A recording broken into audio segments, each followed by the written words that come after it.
Hello again, and it's Sean and Ian here to work with you and share with you our insights on the 5 dysfunctions of a team, coupled with emotionally intelligent leadership.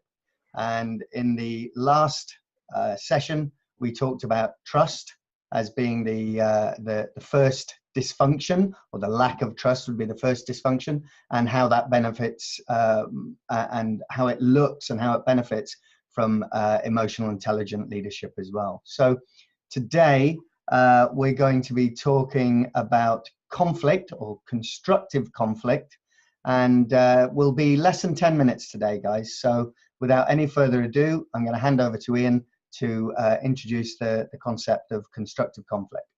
Thanks, Sean. Let's crack on. Conflict. The dysfunction is the fear of conflict, when people in a team don't really get to the bottom of the differences in their opinion. So good teams are really good at handling conflict, but handling it in a productive way.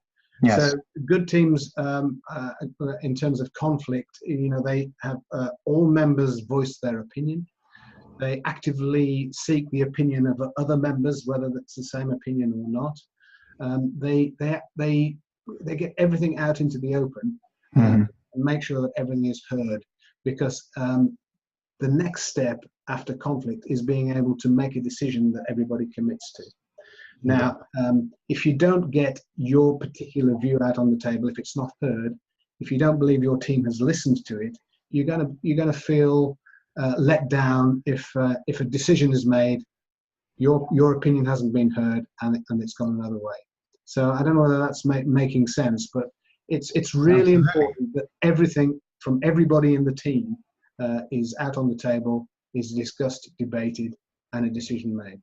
Well, it's interesting. Of course, you can't do that without trust, because you need to be in that position of trusting each other to move into that what can be sometimes feel a bit uncomfortable conflict. Yeah.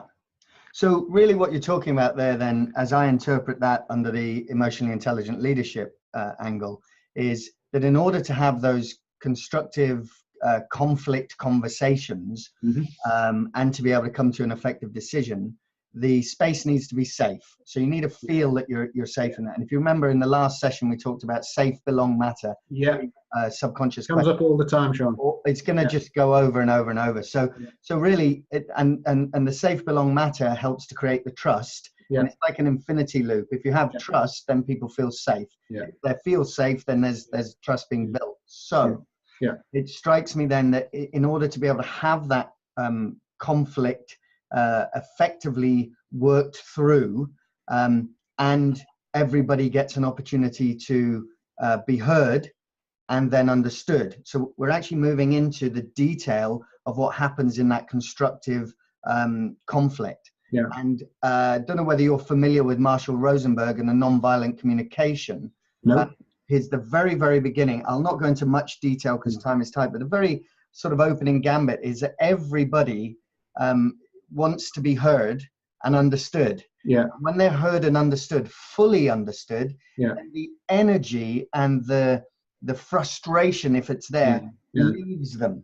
So in doing so, in being heard and understood, it then also meets their safe, belong, matter. It definitely hits the matter button. Because when they are heard and understood, then they're in a better space as well to be able to hear and understand others. Yeah. And the last point on that is just something that helps people to embed this, is I say in any interaction, in any high stress interaction, any of these conflict-based communications, in order to get to a decision, somebody has to be the adult in the conversation. Yeah. And the adult usually listens first. Yes. So I would suggest to everybody is listen first and hear everybody's angle, opinion, input.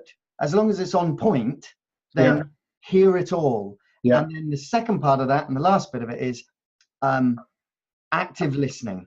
So you consciously ask questions that dig a little deeper to understand a little bit more, and then you can feed back to the person going, did you mean this? Do you mean that? Do you mean the other? Yeah. You'll know when you've hit the nail on the head, because when somebody is sharing, as I'm doing right now, if they get fully heard and understood, they tend to go, I understood that, Sean. there you go. And so over to you now. Yeah. Well, so yeah, absolutely agree with what you're saying. But actually, if you approach it, the conflict in the right way, and as you say, you listen and respect the person in the team's opinion, very often, the natural thing is, if you think you've got a good idea, to try and push it forward. But very often, if you do that and allow others to build on your idea, it can move from being a conflict situation to actually, here's my good idea, but somebody's got another good idea, which when you put it together, gives an even better idea. And that's the beauty of a team being comfortable to enter into that space of conflict, if that makes sense. Yes, so they bring all their own specialities, their own abilities and experience, and it's in a safe environment where when they share it, they almost know that it's a selfless sharing, and they almost know that the other smart people in the team may be able to pick up and run with it. And actually what you get is a better version of your original idea in the first place. And when you've got that, you've got a good fun environment. The meetings are they're lively, they're interesting, everybody's opinions are out there, real problems are solved, and it's usually the team is not afraid to handle some of the difficult ones. When you have a fear of conflict, some of the more difficult issues are sort of bypassed and put to one side and get sort of slightly visited every time and never moved forward. So and those meetings can be quite boring as well. So if you can get through that stage, and again come back to trust is important, get to that stage where you're comfortable with conflict. And in my experience, teams that sit down and say, actually, let's get some ground rules around how we operate conflict, that works really well, because they almost give permission for this conflict behavior, so you can get into it knowing that it's done, with love, if you like. Yeah, I agree. So that's that I think is very important. And as a leader on a team, if it's not happening, I think you've got to try and mine for conflict.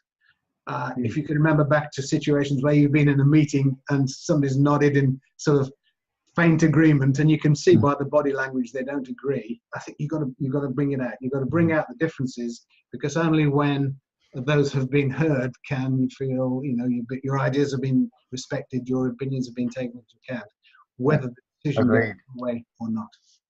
So let's wrap it up there. So we've done trust, and we've touched on constructive conflict, and in the next one we're going to be dealing with commitment, and you can't have commitment properly without conflict. Okay. Perfect. I'll see you in the next one, mate. Thanks so much. Take care.